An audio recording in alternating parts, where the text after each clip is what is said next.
Most businesses are profitable jobs or profitable businesses at best.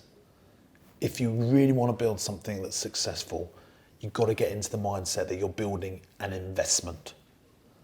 Think about successful people in education, people that go to university. Why do most people go to university? Oh, I don't know what to do. I just went to university to kill some time. But then you meet the other people who go, I want to be a doctor. I want to be a vet. I want to be a lawyer. I want to be a barrister. They're the ones that are the successful people through education because they know why they're doing it.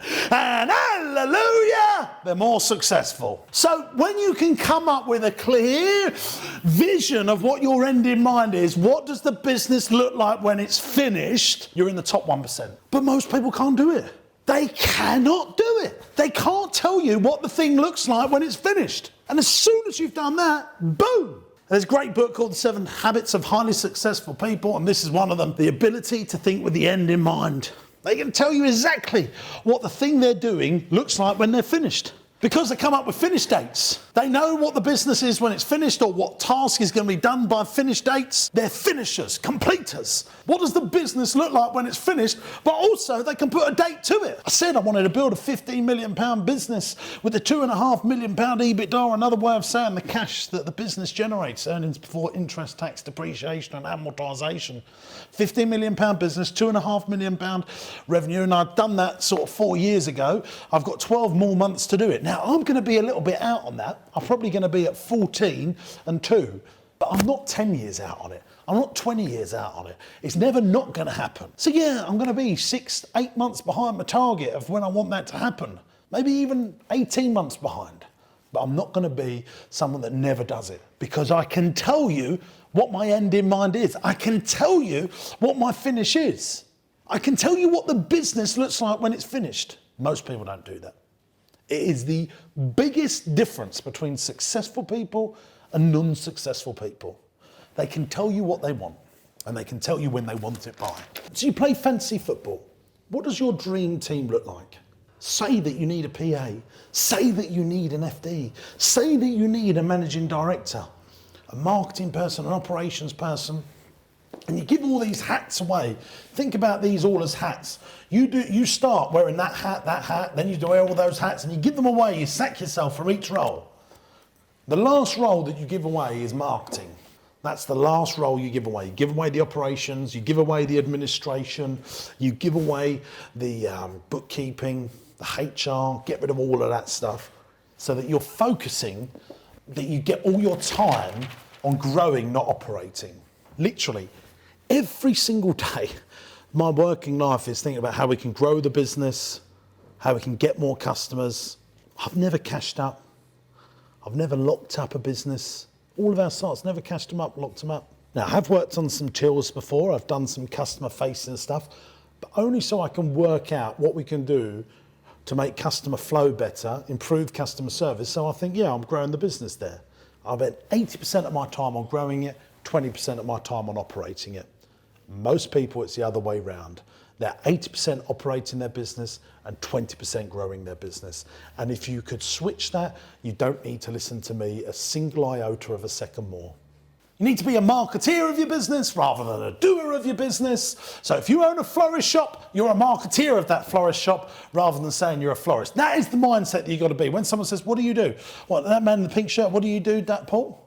I do high-end wallpaper installation. No, you don't. No, you don't. You're a marketeer of a high-end wallpaper installation business. Like, that is what you do. So, what do you do over here, sir? I'm a marketeer for property investment management. Yeah, that's right. And once you get that mindset in, Charlie Mullins from Pimlico Plumbing, you ask him, what do you do? 95%. I actually asked him direct, what do you spend most of your time on, Charlie? No, I'm interested, Charlie, because the reason I did bring this out is because you're a man of PR, aren't you, and marketing. Yeah. Do you spend, if you put a percentage on your work time, what do you spend that percentage on sales, marketing, PR, time-wise? Yeah, you. I'm 90% on PR. 90% on PR. And how, now, because a lot of entrepreneurs in business, especially people that are going to watch that, and I suppose in my early years, I sort of got it, but I think it's a bit fluffy. How can you sort of, you know, like I'm doing this thing every day, because it's definitely helping now, but it takes time, doesn't it, to break through. So What made you believe that you should do that, and what has it turned into a return for the business? Okay, well, I think it's made us the company today. You all right, Charlie? You're right. I think it's made us a company today. You know, I often say to big businesses, you know, they say to me, I can't afford PR, and my answer is, can you afford not to have PR? So for you to understand how to do this, you need to understand that you're running 4 companies. That's what we're running here, team. We're running 4 companies. So it's not 4 separate companies, and this is not really 4 companies. This is more like a mindset business idea. Because some people go, you know, I need to set up 4 companies here, James. No. It's like you're running 4 companies all in one, if you know what I mean. So company number 1 is the company that you are today. And you can do this. Good personal development thing. Anyone into that personal development stuff? This is quite good, by the way. And number 2 is the company that you really want to be.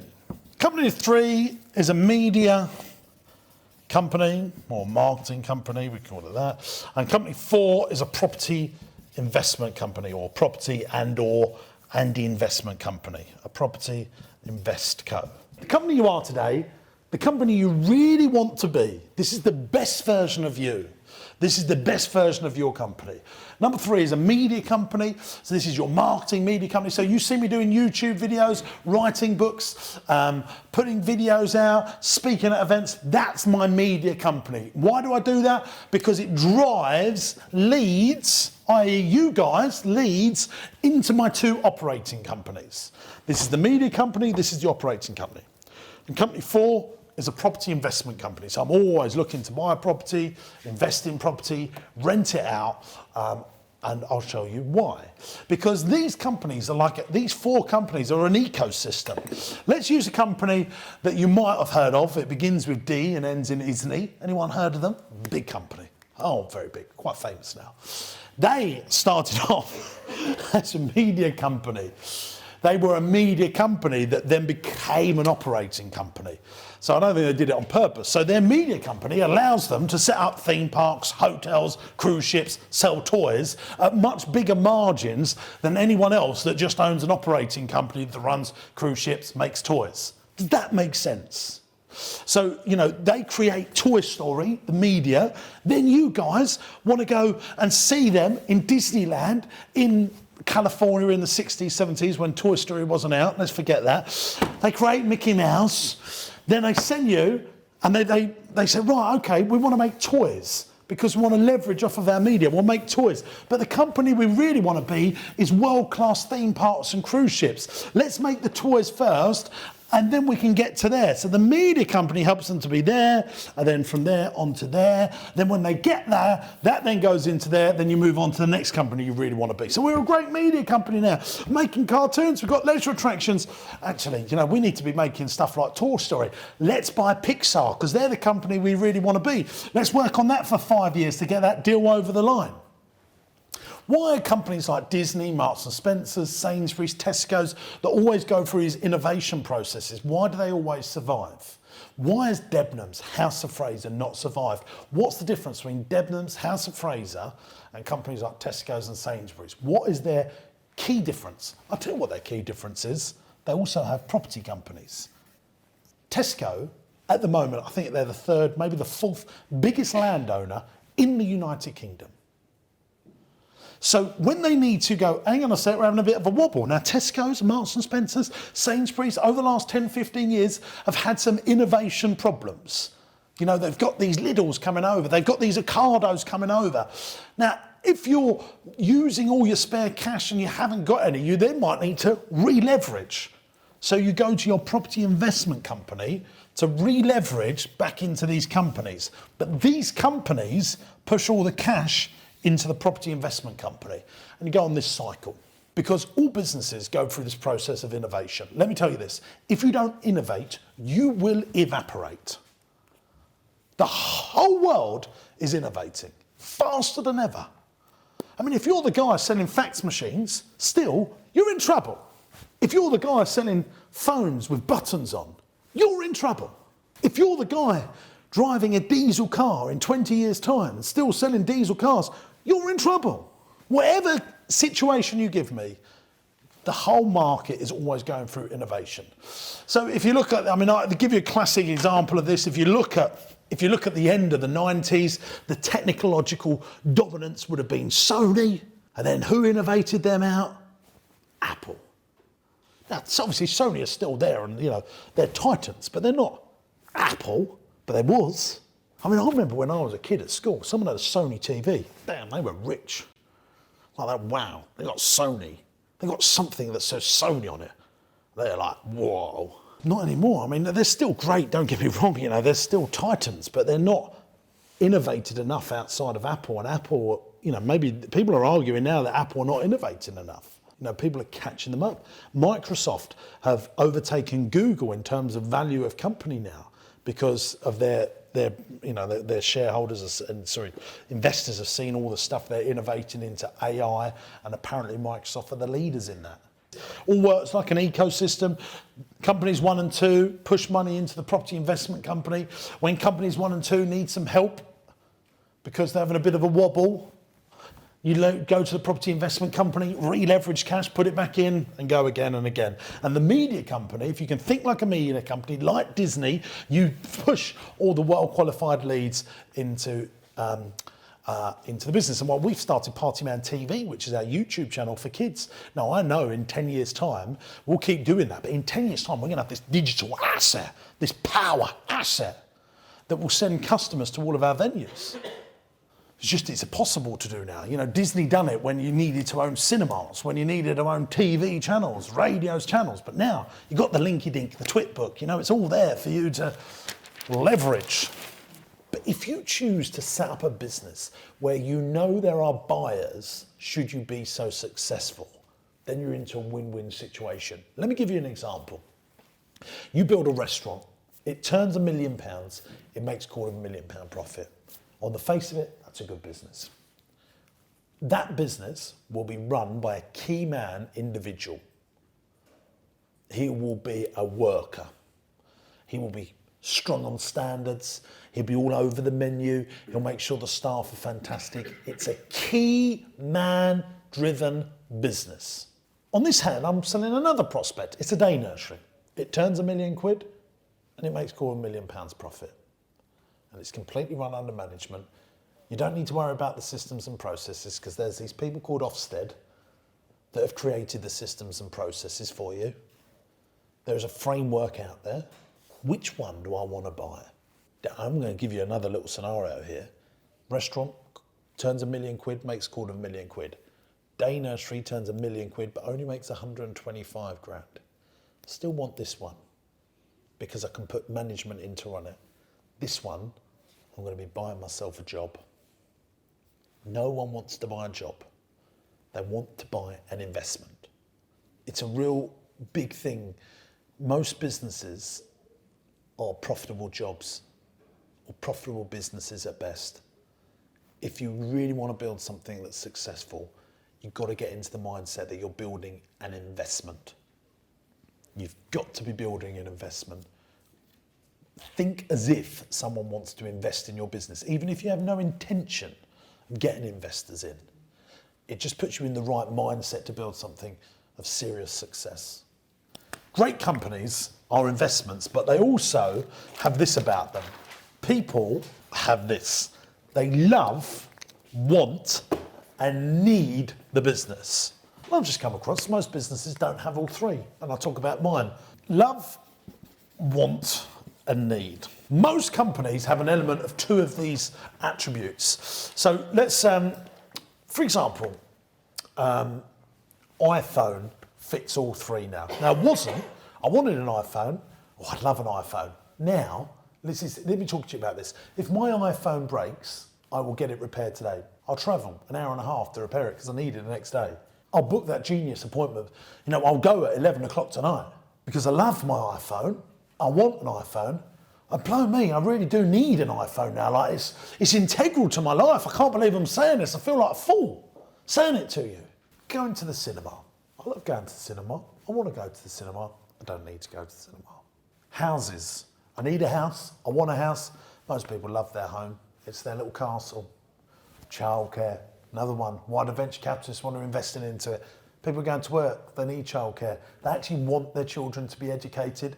And because they transact with you more than 4, we'll talk about that in a minute, they love the nursery or the school, the private school their children go to. There's other things on here that are wants and needs, or they're loves and wants, but they don't need it. For example, designer clothes. Yeah, I love designer clothes. I want designer clothes. I don't need it. I mean, there are some bloody idiots that will say, yeah, I need it. But, you know, for the most, they don't need it. So when you can find a business that meets love, want and need, then you've got something that starts being an investment. So most of my businesses are in the love and want camp. And that's why I got into day nurseries, because I thought to myself, oh my God, you know, people, you know, I love days out, I want days out, don't need days out. If you can meet all 3, boom, you will go. But because most people start their businesses based on a passion that they've got, but don't get me wrong, I think that's really important. Like, you know, I love food, I want to start a restaurant. I love my own restaurant, I want my own restaurant, but people don't need to go out. People do it, don't get me wrong, and it's still, you know, some restaurants are very successful. I'm just saying they don't need to do it. You know, if they have the choice, you know, between A and B and they've only got a certain amount of money, if A meets love, want and need and this one only is love, want and need will always win. Some businesses, especially entrepreneurial SME businesses, set up businesses where it's near on impossible to find management for it. You've got to create it homegrown from within because it's your thing. Like the guy that started the photo booth business, I don't know where you are, mate. Yeah, you know, I found this with my entertainment company. It wasn't, you know, I'd started my own thing and I couldn't find management very easily. Whereas if you've got a 500 bedroom hotel, you just go down to the Marriott and say to the bloke, you're running this, you look good, do you want an extra few grand, can you come and run my hotel? Easier to find management. Day nurseries, you always want to be finding, how can I find the management? Because the management maketh the money. It's the management, the people you employ, that make the big difference. Which brings me on to this nice little thing here. It's this. This is the formula that we've come up with that builds successful businesses. That's an S, by the way, not a snake. It's E plus M equals S. And it's entrepreneurship plus management equals success. So entrepreneurship plus management equals success. That is the ultimate formula. See, this person is thinking about what the business looks like when it's finished. They're thinking about the end in mind. They're thinking about quarter to quarter, year to year, decade to decade. This person is micromanaging the business.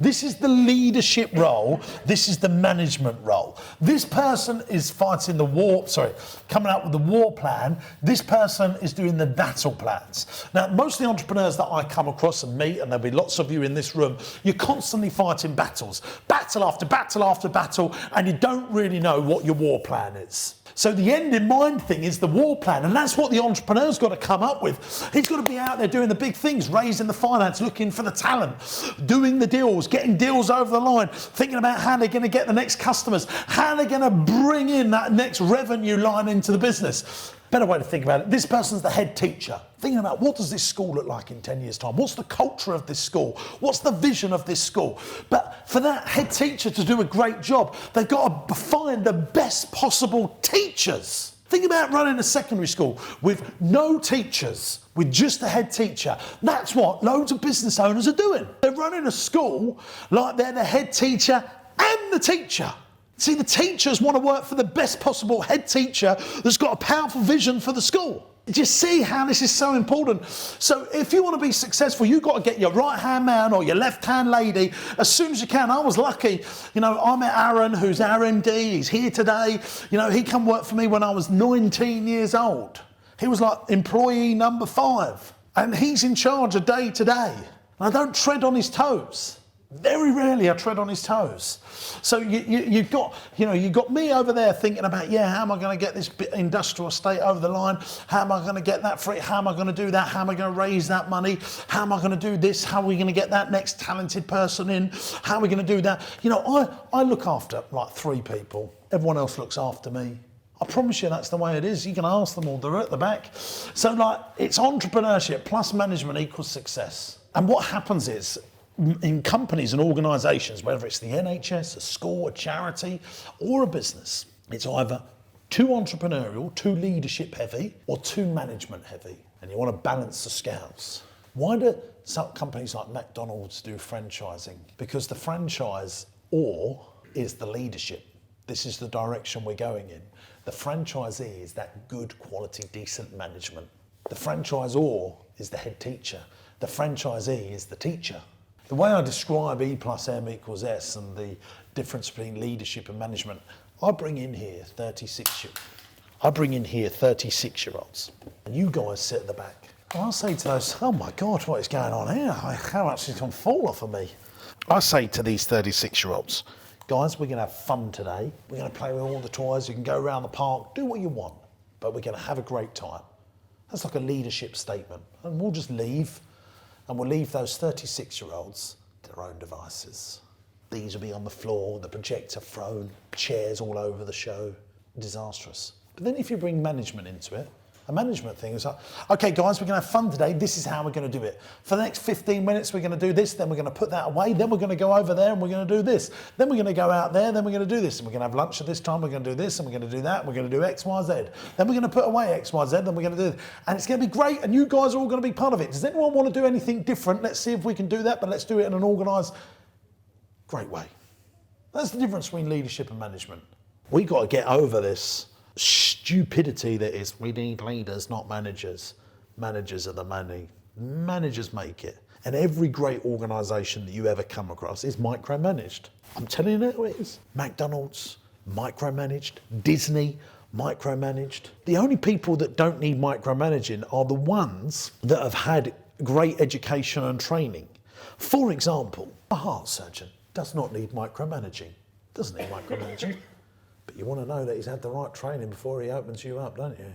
Oh, you want him to micromanage that training before he messes around with your arteries. And he has 10 years of training to do that. So he knows what he's doing. So why is it that most businesses don't invest in enough training?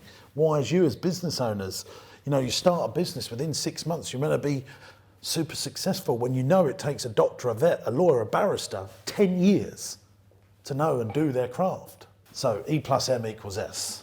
What else do we want? We want the missus. There she is. The missus. This is multiple revenue streams. That's what we want, gang. But crucially, they have to fold into what? Existing. I'll tell you, don't worry.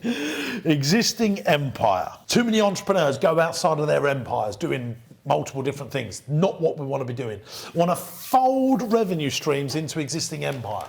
So what does that mean? Let's have a quick look at, let's go back to the mouse, Disney, okay, what revenue stream 1 is film tickets. We're going to get our film tickets, then we're going to sell toys.